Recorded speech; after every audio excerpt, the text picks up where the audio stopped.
around some people living their life in bottles. Granddaddy had the golden flask. Rap often carries a social stigma because of the type of language used, mainly the African American dialect. Have you ever thought that African American English, or AAE, is inferior to the version of English you speak? You shouldn't. The African American dialect is actually just as complex as any other English dialect, such as British or Canadian English. It follows some syntactic patterns and rules that are different from the Canadian dialect we speak, but are still just as logical and complex. Prescriptivism is the idea of believing that one manner of language is inferior by implying that it is incorrect, improper, or illogical.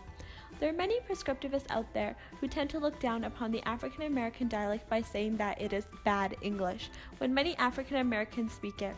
However, most linguists are descriptivists, which basically means that they don't rank manners of language.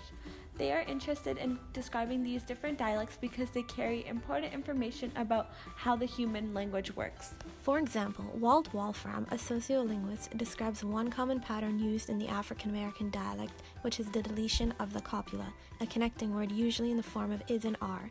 In the Canadian dialect, the copula is reduced but not deleted. For example, he's tired becomes he tired, or they're silly becomes they silly.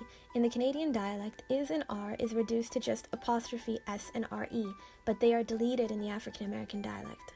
This pattern of deleting the copula shows that the African American dialect follows a complex grammatical pattern.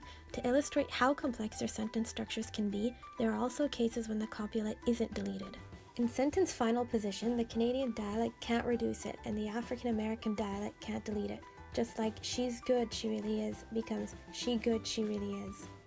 Wolfram also analyzes the use of double negatives. In the Canadian dialect, the presence of two negatives would cancel, while in the African American dialect they don't. Double negatives are created by adding a negation to the verb and to the modifier of the noun or to the object of the verb. For example, don't nobody like her? When cancelled would imply that everyone likes her. In the African American dialect, the first negative will negate the sentence, while the second is only added in agreement to the first and usually added for emphasis, but does not mean to cancel the negatives. Both these ways of speaking are examples of human language complexity. They both follow patterns even though those patterns are different, not because they aren't speaking proper English. Overall, African American English is another dialect of English that is largely misunderstood. The patterns and rules it follows are just as logically structured as any other dialect of English. So don't be a language hater. Language is constantly changing, and so we should understand that there is no correct way of speaking a language and instead be interested in describing and investigating the patterns and rules that make that dialect special.